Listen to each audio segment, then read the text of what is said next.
여러분, 가장 큰 축복, 구원을 받으셨습니다. 할렐루야. 여러분, 위대하신 하나님이 자기 생명의 대가를 지불하셔서 우리를 구원하신 그 놀라운 구원 누리고 계십니까?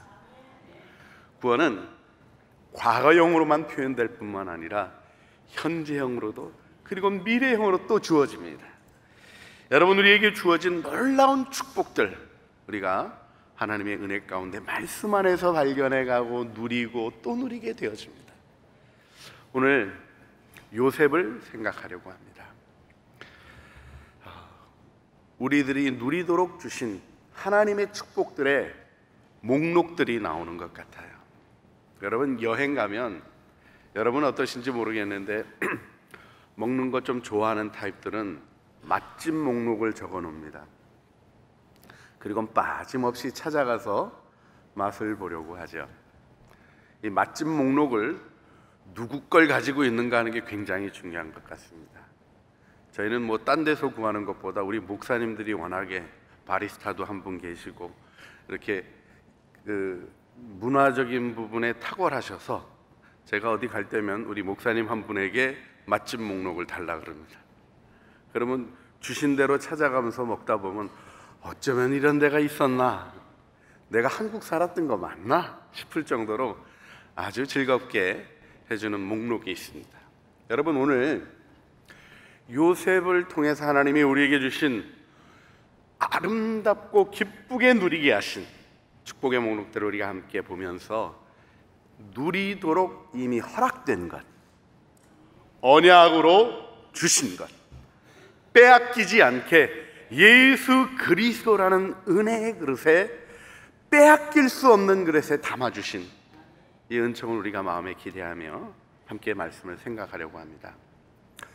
오늘 읽은 본문은 야곱이 그의 아들들을 죽기 전에 축복했던, 창세기에 나오는 축복의 전통 중에 나오는 가장 탁월하고 아름답게 주어지고 있는 축복입니다.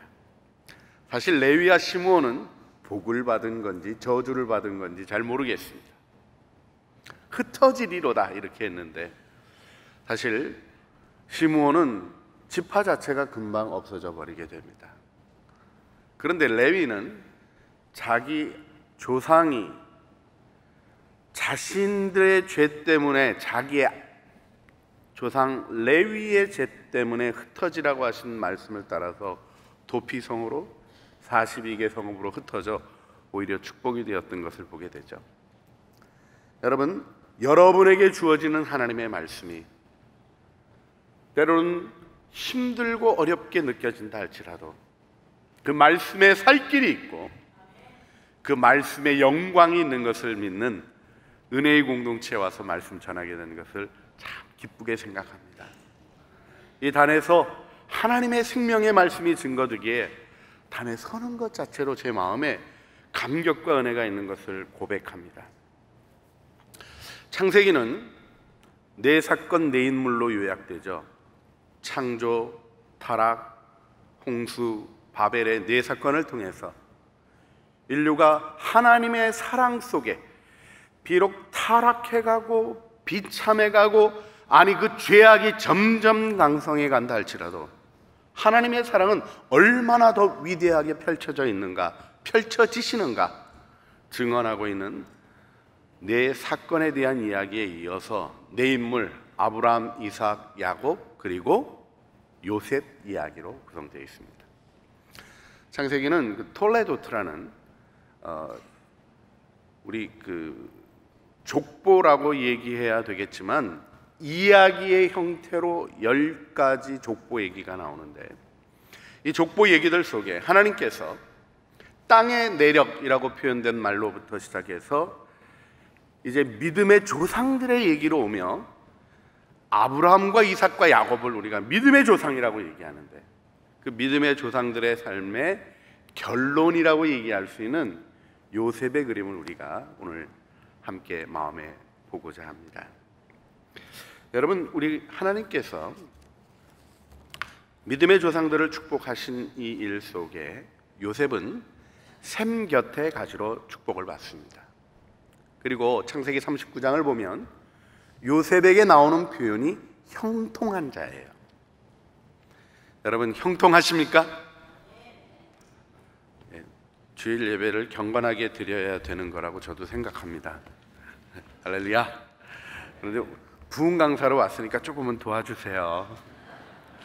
여러분, 형통한 자가 되었다, 다른 이야기가 있는 게 아니에요.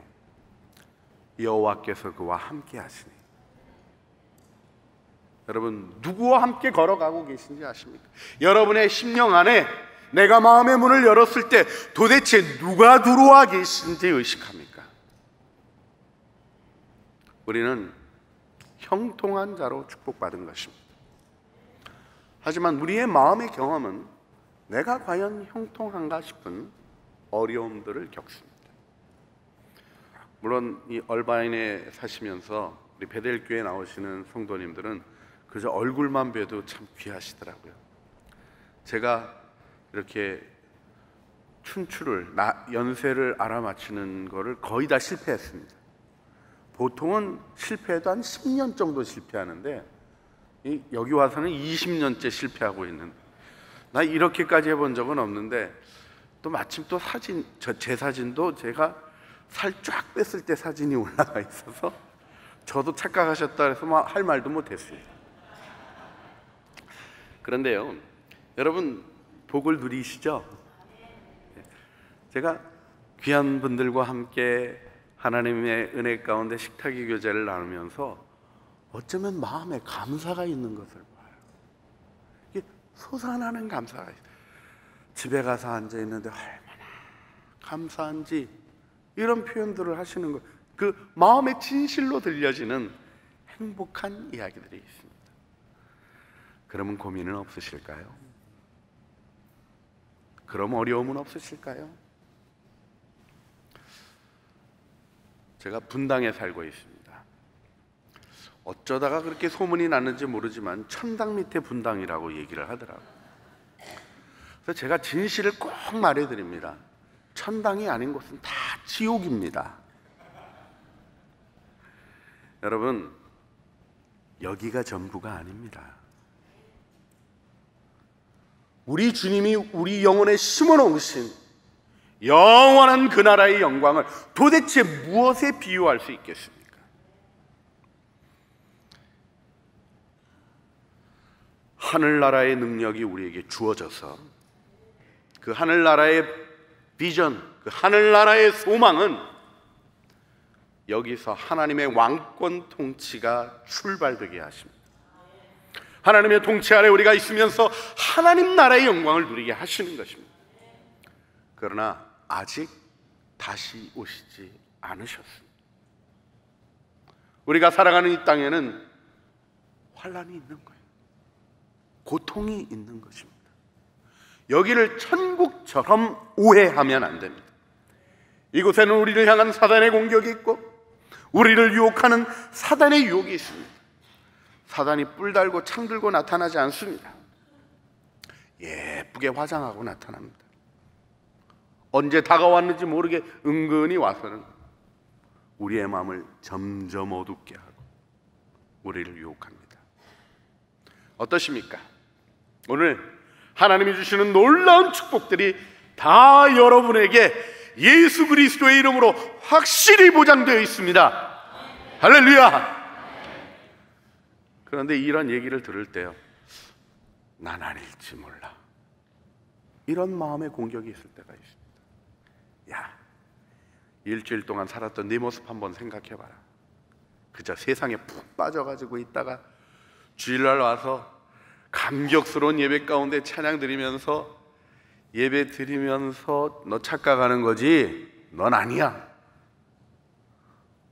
기도한다고 너 기도 몇 번이나 했다고 기도하냐? 사단이 공격을 합니다. 말씀 묵상, 그래, 남이나 보여주려고 묵상하고 너 묵상하는 자 맞냐 이렇게 공격합니다. 여러분, 그냥 간단하게 거절하세요. 사단이 대표 기도하려고 딱 올라오면 공격하는 게 있습니다. 너 기도를 얼마나 준비했냐? 그러면 그 사단한테도요 인격적으로 거절을 하셔야 됩니다. 사단아, 넌 기도라도 해봤냐? 사단은 교만의 영이기 때문에 부들부들 떨고 도망갑니다. 그는 응답받은 기도를 해본 적이 없습니다. 우리 보러 묵상 안 했다고 막 뭐라 그럽니다. 여러분, 묵상은 아무나 하나요? 사단에게 한마디 하시면 됩니다. 너는 묵상이라도 한번 해봤냐? 축복의 말씀을 받는 것은 우리에게 주어진 놀라운 특권입니다. 오늘 요셉이라는 한 인물을 통해서 성경이 시작되는, 어떻게 보면 우리 인생의 DNA가 가득 담겨있는 창세기 말씀 속에 우리 하나님의 은혜를 보기를 원합니다. 몇 가지 생각하고 싶습니다. 자, 요셉이 처음에 나타나는 모습은 사랑받는 라헬의 딸로 태어나는, 라헬의 아들로 태어나는 그 이야기로부터 시작되지만 편애를 받습니다. 좋은 얘기가 아닙니다. 편애는 인격을 왜곡시키죠. 요셉은 17세에 우리 식으로 하자면, 글쎄요, 이게 굉장히 오래된 옛날 아닙니까? 저희 그 큰아버님께서 13살에 결혼하셔서 저희 누님 나셨는데, 저희는 그랬습니다. 저희 집에 우리 큰아버님은 우리 아버님이 1919년생이시고 우리 큰아버님께서 1909년생이신데 13살에 결혼하셔서 아들 낳으셔서 우리 누님이랑 우리 아버님이랑 뭐 그렇게 차이가 없어요. 그래서 저희 집사람이 이렇게 결혼해 가지고 왔는데 옳게 그러는데 쳐다보고는 아무도 없어서 대답을 안 하니까 우리 누님이 발끈하셔도 왜 부르는데 대답도 안 하느냐고 얘기하는데, 이제 아버님보다 한 3살 어린 누님이 이렇게 나타나셨었죠. 여러분, 이 삶의 그림 속에서요, 편애를 받으면 인격이 왜곡되고 17살이면 알 거 다 아는 나이의 시절입니다. 형들 고자질이나 하고 지냈습니다. 그런데 아무런 다른 설명이 없어요. 그냥 하나님이 요셉에게 꿈을 주셨어요. 꿈 받기 위해 했다고 노력했다는 얘기도 없어요. 그냥 마음에 선물로 심어주셨어요. 그리고는 그 꿈 얘기하고 형들의 미움을 받았습니다. 그런데 놀라운 일은 무엇입니까? 하나님이 주신 것이 그의 삶을 이끌어가기 시작합니다. 여러분 안에 예수님 영접할 때 우리가 다 알고 영접한 것 아닙니다. 그런데 예수님이 우리 가운데 오셔서 그 보물이시고 존귀하신 그분이 우리의 삶을 영광스럽게 이끌어 가십니다. 할렐루야. 물론 요셉이 경험한 것은 깊은 좌절이었습니다. 꿈 얘기했다 형들이 그를 미워하고 자기에게 오는 요셉을 바라보며 꿈쟁이 온다, 저거 죽여놓고 저 꿈 어떻게 되나 보자. 편애로 상처받았던 형들이 요셉을 죽이기로 결정해서 구덩이에 던져놓습니다. 그런데 하나님의 은혜로 살아나죠. 하지만 사는 게 아닙니다. 목숨이 붙어있다고 사는 겁니까? 노예로 팔리게 됐어요. 끌려가서 보디발의 집에 노예로 갔습니다. 성경엔 아무런 기록이 나오지 않습니다만 기도했을까요? 안 했을까요? 애절하게 했을 겁니다. 아버지 집에 돌아가게 해주세요. 아버지 집에 돌아가게 해주세요. 돌아가게 해주세요. 여러분, 그 기도가 응답됐습니까? 안 됐습니까? 됐는데 안 됐죠. 결국 우리는 압니다. 하나님이 그 모든 것을 그에게 축복이 되게 하신 걸 압니다. 그러나 그 은혜의 순간을 걸어가고 있던 요셉에게는 그 좌절된 신분이 바뀌질 않습니다. 여러분, 그런데 그 좌절된 신분으로 떨어져 버린 요셉을 향해서 창세기 39장은 그가 형통한 자가 되었다. 이렇게 얘기합니다. 이것이 오늘 야곱의 축복의 결론에서 야곱이 요셉을 바라보며 그 후손들을 축복할 때 가졌던 마음입니다. 요셉은 샘 곁에 가지, 열매 가득한 가지, 그 가지가 담을 넘었도다. 여러분, 그 가지 옆에 담이 있었어요. 우리 다 아는 노래에 있습니다. 울 밑에선 봉선하여 내 모습이 처량하다. 우리는 그게 더 잘 와닿아요. 그런데 샘 곁에 있는 가지는 담을 저벅저벅 밟고 갔다라는 거예요. 여러분, 형통이 무엇인가를 기억하시길 바랍니다. 문제가 없어지는 게 형통이 아니에요. 하늘나라의 영광이 주어지는 우리들에게 첫 창조에 속한 아담이 타락함으로 죽음이 찾아와 있고 장차 불에 타 없어지도록 되어 있는 이 땅을 살아가면서 우리들이 마음에 기억해야 될 것은 무엇입니까? 이 땅의 고통은 천국의 영광을 위한 하나님의 축복의 도구입니다. 이 고난이 우리를 갈고 닦아 하나님의 영광 안에 세워내는 것이죠. 할렐루야. 설교를 하면서도 제가 솔직히 고백합니다. 신분이 망가졌으면 회복되기를 원하는 마음, 저도 동일합니다. 아마 기도는 다른 것 아니라 그것 때문에 할 것입니다. 그러나 하나님은 사람이 만들어 놓은 형들의 범죄로 말미암아 일어났던 그 일을 하나님의 손으로 돌이키지 않으시고 그게 아무것도 문제되지 않는 쪽으로 축복하십니다. 너희가 망가뜨리고 또 망가뜨려도 내가 너를 축복하는 일은 결코 어느 누구도 가로막을 수 없다. 샘으로부터 솟아나는 능력이 모든 담들을 넘어서게 하는 것이죠. 여러분, 이 일이 이어졌던 모습을 보시길 바랍니다. 요셉이 비로소 성실한 인생이 되어집니다. 아버지한테 고자질이나 하다가 이제 손으로 주어진 일들을 최선을 다해서 합니다. 하지만 여러분, 노예가 열심히 일해서 풍성하게 하면 그건 누구 거죠? 보디발 겁니다. 내게 아니에요. 그가 진실로 순수 행동, 이 일 자체를 충성하는 일들을 배워가기 시작합니다. 어떤 일이 일어납니까? 하나님이 그 집주인을 보디발이 아니고 요셉이라고 인정하십니다. 요셉이 손대는 모든 것마다 복이 넘쳐나게 하십니다. 보디발이 가만히 보니까 요셉이 맡기만 하면 달라지는 것을 보니 모든 것을 다 맡기는 위임하는, 인정받는 노예가 됩니다. 그래도 노예죠. 하지만 그의 삶의 향기는 달라지기 시작합니다. 문제는 그때 찾아옵니다. 보디발의 아내, 이 느끼한 아줌마가 계속 요셉을 유혹하는 거예요. 느끼한데 집요하기까지, 끊임없이 젊은 요셉을 유혹합니다. 이때 요셉이 주의하여 살아가다가 어느 날 주인도 없고 여주인만 있는 집에 들어갔더니 붙잡은 거예요.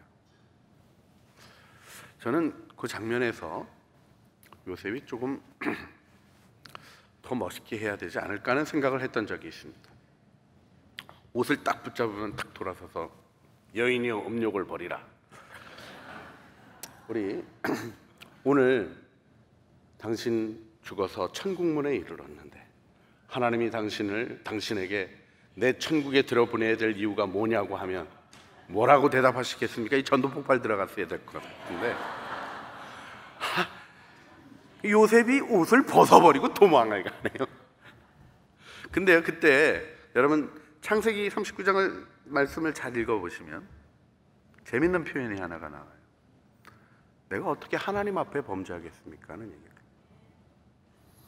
여러분, 요셉에게 있는 것은 다른 게 아니었어요. 자신과 함께 해주시는 하나님을 의식하기 시작합니다. 그분과 동행하기 시작합니다. 그러니까 죄를 안 지려는 결단을 했던 게 아니라 죄를 못 졌어요. 자, 이렇게 죄를 이기니까 너무 영광스럽다. 이렇게 기록이 되지 않고 죄를 이겼더니 그 죄로 유혹했던 권력자가 억울하게 만들었다라는 얘기가 나오는 거예요. 왜 옷을 놓고 갔을까? 그것만 그냥 뺏어가지고 갔어도 별 생각을 다 해봤는데 역시나 그런 거는 성경이 안 다루더라고요. 그런 거 하나도 중요하지 않다는 거. 자, 여러분, 요셉이 경험한 게 무엇입니까? 감옥에 들어가게 됩니다. 여기서 생각하셔야 될 요셉의 마음에 큰 충격이 하나 있습니다. 자, 지금 억울하게 몰렸죠. 근데 억울한 것 중에 좀 더 억울한 게 뭡니까?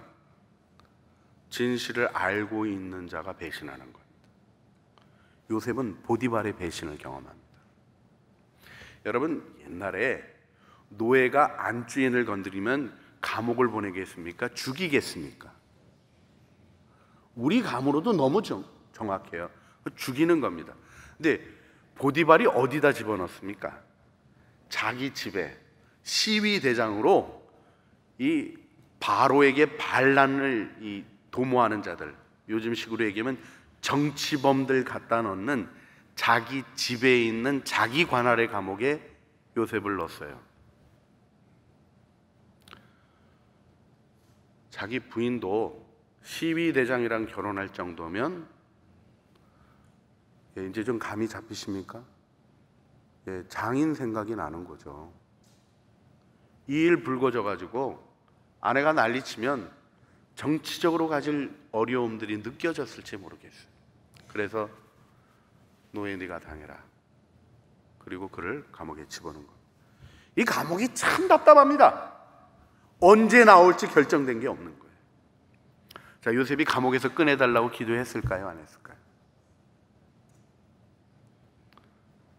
결론을 아시니까 그냥 여러분은 딱 우리는 견딥니다 이런 분위기인데, 여러분 갇혔는데 언제 나올 날짜도 지정되지 않는 감옥에, 결국 여기서 묻혀 죽겠구나 하는 생각밖에 할 수 없는 감옥에 묻혔을 때, 갇혔을 때 내가 하나님을 안다면 뭐라고?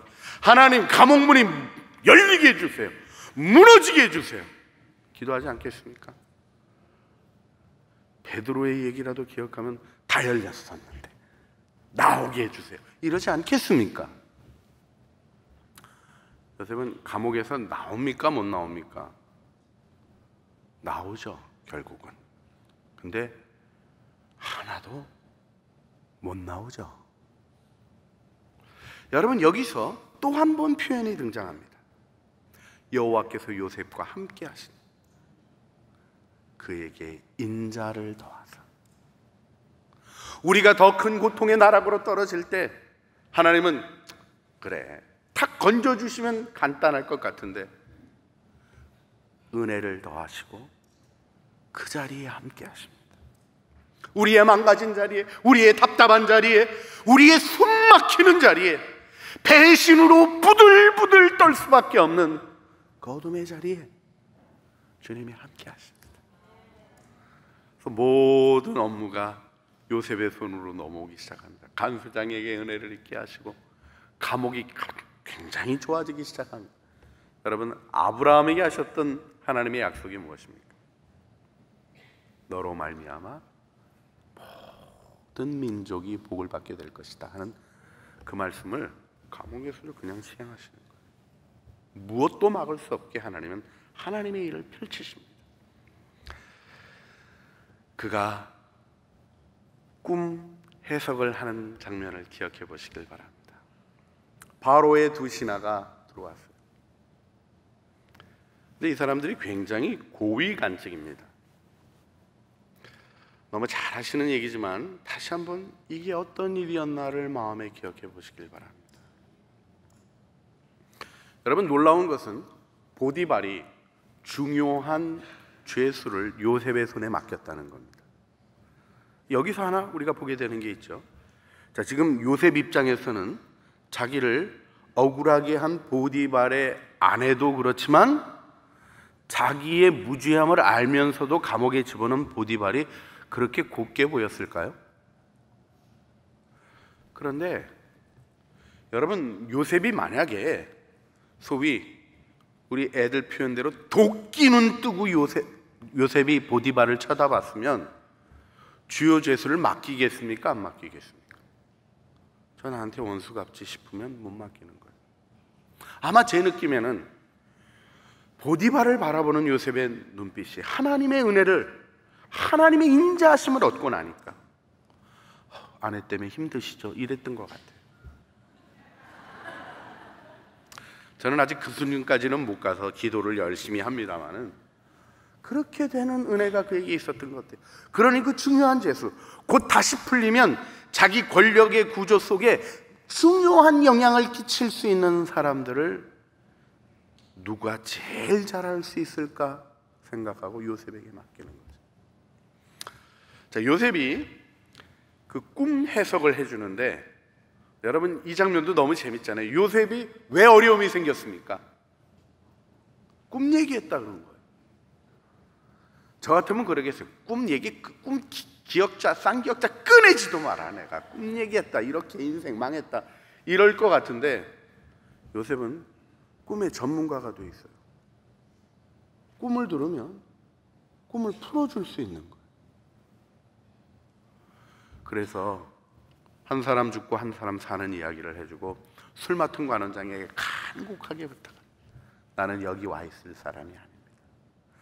당신이 직위가 회복되면 나를 좀 기억해 주십시오. 그런데 성경은 세상을 기댈 게 없다는 걸 정확히 알려줍니다. 술 맡은 관원장이 요셉을 잊었더라. 잊혀지기 시작합니다. 마지막 희망, 저 사람이 나가서 바로에게 한마디만 잘해주면, 그리고 보디발에게 넌지시 네 죄수 내게 넘겨라, 요 얘기만 해주고 나를 꺼내준다면 내가 이 억울한 감옥에서 나갈 수 있겠구나. 요셉도 희망에 불탔을지 모르겠어요. 그런 일은 다 묻힙니다. 그리고는 어떤 일이 일어납니까? 바로가 꿈을 꿉니다. 그제서야 술 맡은 관원장이 내 허물을 기억합니다. 보디발의 집에서 우리 둘 갇혔을 때 반역했던 자 죽고 저 살아남았지 않습니까? 둘 다 꿈꾸었는데 꿈에서 해줬던 젊은이 하나가 있었습니다. 데려다가 좀 들어보시죠. 자, 감옥에서부터 요셉이 즉시 13년 동안 17세에 형들의 미움으로 죽음의 자리에 들어가서 고난의 자리로 가는 13년 동안, 그리고는 30살에 그가 총리 대신이 됩니다. 할렐루야. 여러분, 우리가 이걸 별로 이상하게 생각을 안 하는데요, 어떠세요? 다른 나라의 이집트 사람이 아니라 가나안 쪽에서 온 혈통도 좀 불분명해 보이는 그 요셉을 총리 대신 세울 수 있습니까? 없습니까? 그런데 성경에 분명히 보여주는 부분이 있어요. 요셉이 바로의 꿈을 해석하고 준비를 얘기할 때 모든 신하들이 그의 얘기를 듣고 고개를 끄덕인 거예요. 여러분, 이게 무엇을 얘기합니까? 첫째, 요셉의 언어가 탁월해져 있었다는 거죠. 뿐만 아니라 그가 궁중 언어를 쓰고 있었습니다. 여러분, 바로의 궁정에 권력, 가장 막강한 권력 아닙니까? 그 막강한 권력의 권력 구조 안에 여러 가지 복잡한 얘기들이 있지 않을까요?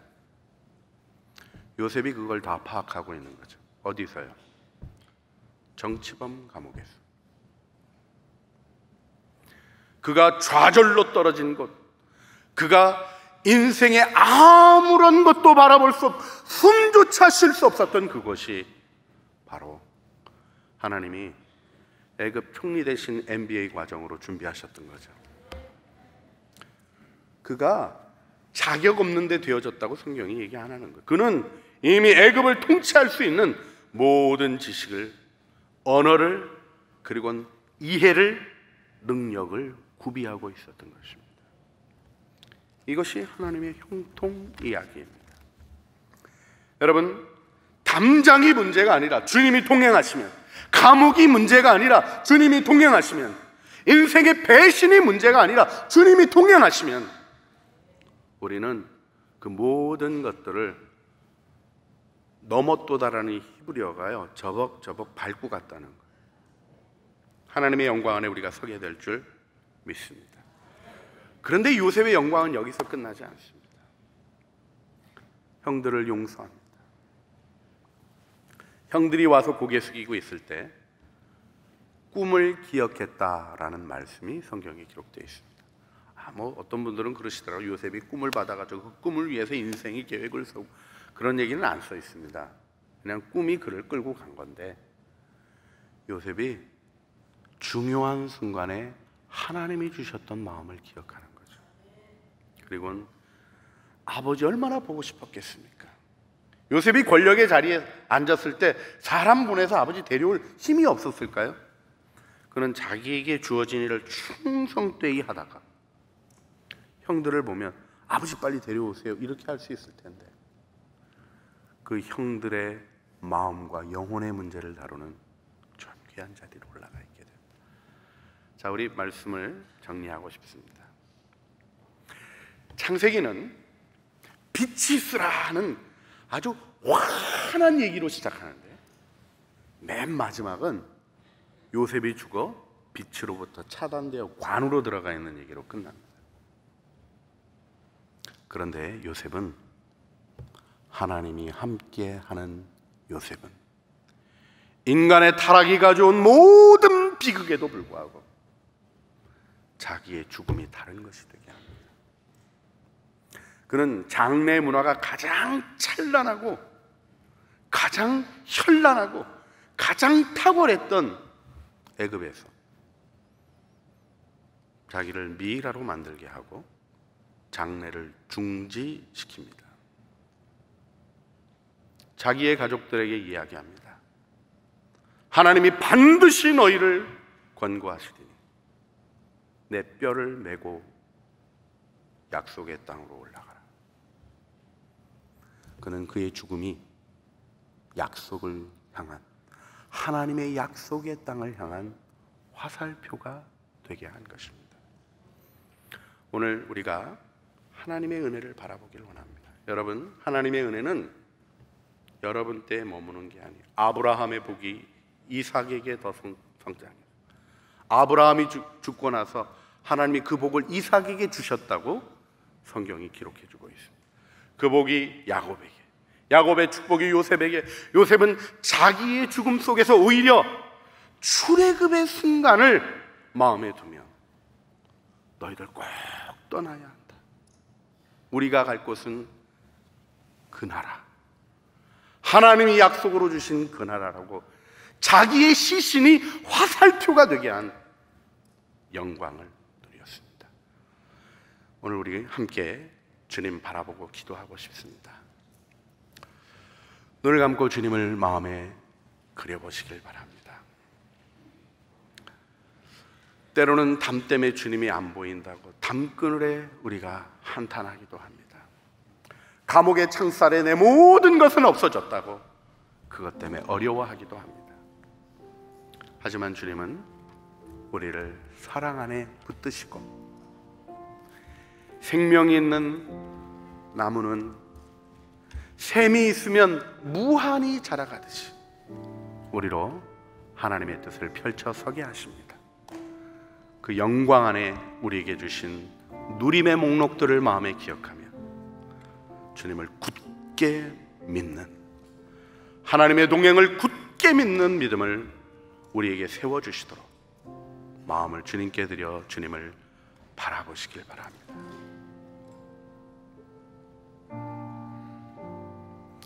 사랑과 은혜가 풍성하신 아버지 하나님, 그저 사랑하셔서 요셉과 함께 하셨습니다. 아버지의 편애 속에 망가져간 한 젊은이를 바라보시고 그에게 꿈을 주셨습니다. 그와 동행하심으로 형통하게 하셨습니다.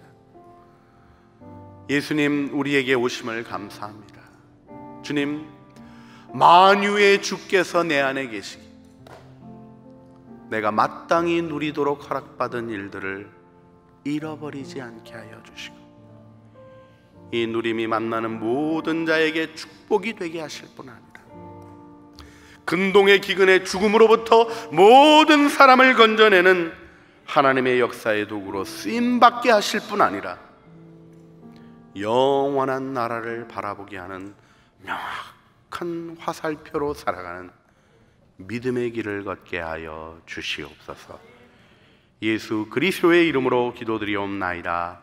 아멘.